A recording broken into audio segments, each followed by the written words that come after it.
If you want to shout, go out. There you can shout, because shouting is not a discussion.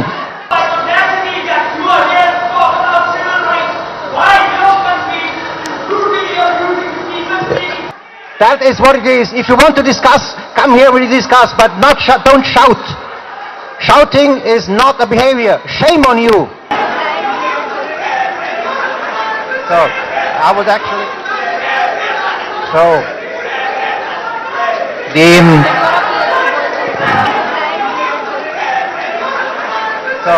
I would actually...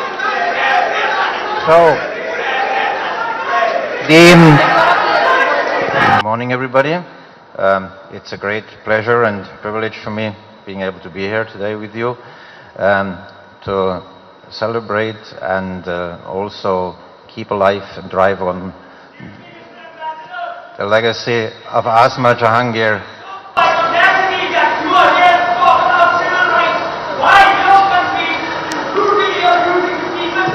If you want to shout, go out. There you can shout, because shouting is not a discussion. That is what it is. If you want to discuss, come here, we discuss, but don't shout. Shouting is not a behavior. Shame on you. So, I would actually...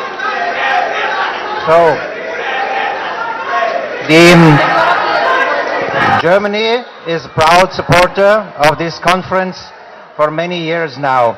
And I wanted to talk a little bit about the role, not the theme of this conference, which is the role of judiciary in safeguarding civil rights. Constitutions guarantee basic rights. And in the case of our constitution, of course, we have a catalogue of basic rights with all the usual suspects in there, like freedom of speech, which seems to be a problem, and then, of course, also freedom of assembly, freedom of religion and belief, this freedom or protection from discrimination. But the mother of all basic rights is the protection of human dignity, and the inviolability of human dignity is also the basic right that is the yardstick for all other basic rights, all these basic rights should be interpreted along the protection of and the inviolability of human dignity. This actually brings us in a commonality with Pakistan, because there are not too many countries in the world that have an explicit guarantee of the inviolability of human dignity. Apart from Pakistan and Germany, it's only, as far as to my knowledge, two more other countries. And in Pakistan has this in its Article 14, and that, of course, as I said, is something which not everybody has that in that sense explicitly. So now, when it comes to the role of the judiciary here, so the basic rights, or the Constitution guarantees the right, but it's the courts that interpret, safeguard, and develop further those rights.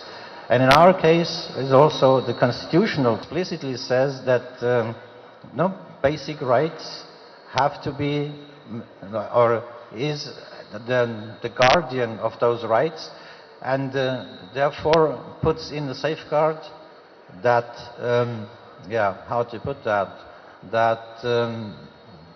to prevent that the rule of law will be substituted with the rule by law. So that is I would say, the most important role of the judiciary in safeguarding the rights, or the basic rights, is that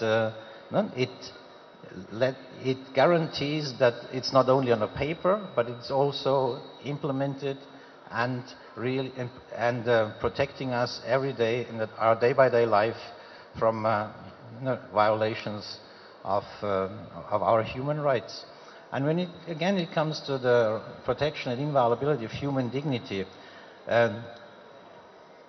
it may be a lofty concept, but just two examples of Pakistan. what it can lead to when the courts step in and interpret that right, and what it means. And one of the basic interpretations is that no human being should be used to an end. And deriving also from that, Pakistan courts, in that sense, have developed that, for example, there is a very concrete example, there is no compulsory DNA testing in criminal procedures. And also the interpretation of the article of the inviolability of human dignity in the Pakistani constitution led to the end of the infamous two-finger testing in rape cases. So we'll see these things have concrete consequences and have concrete positive effects on us all. So, and what is now our role here in this conference? Our role in the conference, also courts do not operate in a vacuum. Courts need input, courts need inspiration, and this intellectual discussions here and the academic discussions here and the things that are developed here serve for the courts to draw inspiration, and very often all these, the results of such conferences of academic writing are used and are also incorporated in the court's ruling when protecting and developing basic and human rights. So I think it's a useful exercise that we are here, and I wish us all fruitful discussions. Thank you very much.